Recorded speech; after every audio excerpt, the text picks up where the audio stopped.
চ্যানেলে সবাইকে স্বাগত। আওয়ামী লীগ বাংলাদেশের একটি ঐতিহ্যবাহী রাজনৈতিক দল।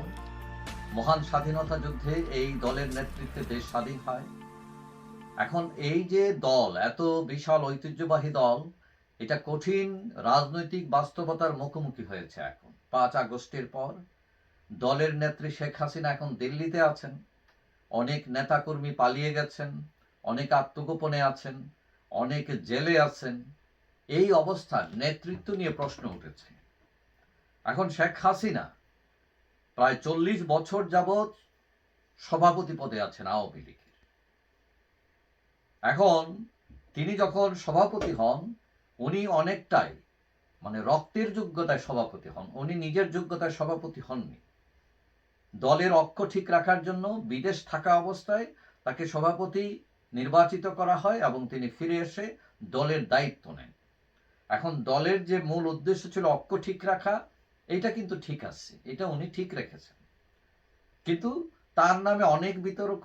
এখন এই সরকার আসার পর, ডক্টর ইউনূস সরকার আসার পর 250টার অধিক মামলা, অনেক হত্যা মামলা, শেখ পরিবারের ভূমিকা, ত্যাগীদের বাদ দেওয়া, হাইব্রিডকে ইনভলভ করা, ব্যবসায়ী আমলাদের, কালো টাকার মালিকদেরকে রাজনীতিতে আধিপত্য বিস্তার করার সুযোগ দেওয়া, বিভিন্ন বিষয়ে তার নামে অভিযোগ। কিন্তু এটাও সত্য যে আওয়ামী লীগের নেতৃত্বে শেখ হাসিনা এখনো সবচেয়ে বেশি জনপ্রিয় এবং তিনি অনেকটা আনপ্যারালাল। এখন কেন তিনি এতটা আনপ্যারালাল, এটার কারণ দুইটা হয়। তিনি তার নিজের যোগ্যতায় সেই অবস্থান তৈরি করেছেন, অথবা তিনি তার সমকক্ষ কোনো নেতা তৈরি হতে দেননি। দুইটা থেকে একটা। এখন কথা হচ্ছে, আওয়ামী লীগের নেতৃত্বে তিনি আছেন, তিনি এখন আলোচিত সমালোচিত যেটাই বলেন না কেন, কিন্তু তিনি তো অমর না। তার বয়স এখন 78 বছর। আওয়ামী লীগের উচিত তার বিকল্প তৈরি করা, বিকল্প নিয়ে ভাবা। তিনি তো সারা জীবন, তিনি তো 1000 বছর বাঁচবেন না। তো এটা নিয়ে কি আওয়ামী লীগ ভেবেছে, নাকি শেখ হাসিনা নিজে ভেবেছেন?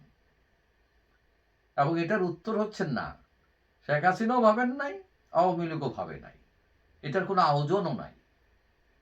এখন কেউ কেউ মন গড়া ভাবে ধরে নিচ্ছেন যে শেখ হাসিনার উত্তরসূরি হচ্ছেন সজীব ওয়াজেদ জয়, কেউ পুতুল, কেউ ভাবতেছেন শেখ পরিবারের অন্য কেউ আসবে, নাকি তৃণমূল থেকে কর্মীদের ভোটে কেউ ফিরে আসবেন এখানে নেতৃত্বে।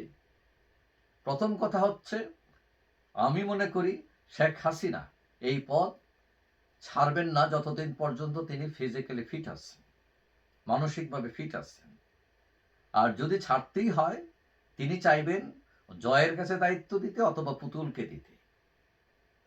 এবং যদি এটাও সম্ভব না হয়, তাহলে শেখ রেহানার কাছে দিতে। কিন্তু কথা হচ্ছে, তিনি তার যে আধিপত্য ধরে রাখতে পারবেন কিনা এতদিন, সেটা নিয়েও একটা প্রশ্ন আছে। তবে আমার ধারণা তিনি তার আধিপত্য ধরে রাখতে পারবেন, কারণ তার বড় শক্তি হচ্ছে তার মনোবল, অসীম মনোবল। এই যে এত ক্রাইসিস, এই ক্রাইসিসের মধ্যে তিনি এখনো ফাইটার। কিন্তু সমস্যা হচ্ছে তার জায়গায় না, তিনি যাদেরকে চুজ করবেন, জয়, পুতুল, রেহানা, তাদের অবস্থা নিয়ে। বিশেষ করে তিনি তার পরিবার মনে জয় অথবা পুতুলকেই প্রথম অগ্রাধিকার দিবেন।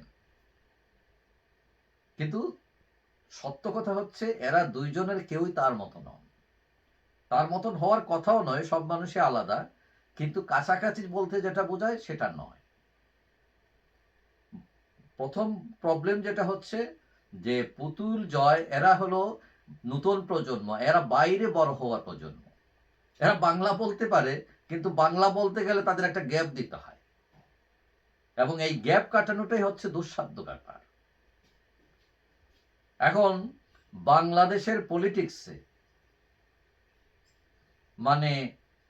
কুনি মারা থেকে শুরু করে ষড়যন্ত্র, ব্যালেন্স করার রাজনীতি, কনভিন্স করার রাজনীতি, ষড়যন্ত্র রোখার রাজনীতি, এগুলো আয়ত্ত করতে হয়।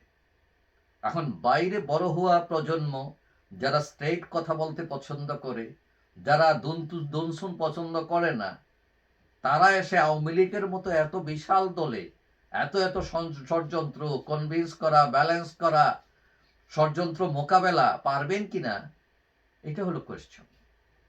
কথা হলো শেখ হাসিনা তাদের নামাইতে পারেন, তিনি ইনিংস খেলার জন্য, কিন্তু 0 রানে প্যাভিলিয়নে ফেরার সম্ভাবনাই বেশি।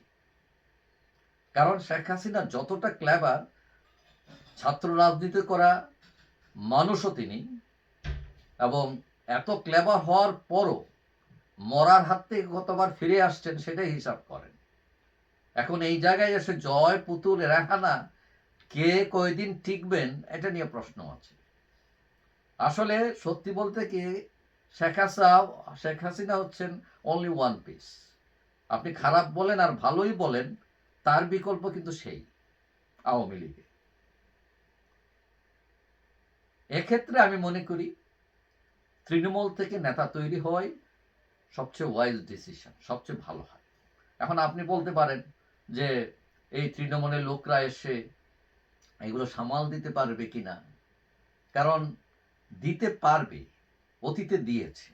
এটা হচ্ছে বঙ্গবন্ধু, ভাসানী, শামসুল হক, এদের দল। এরা সবাই কিন্তু তৃণমূল থেকে এসেছিলেন এবং এরা প্র্যাকটিস করেছেন, দল টিকে রেখেছেন, দল ভালো সাফল্য দেখিয়েছে।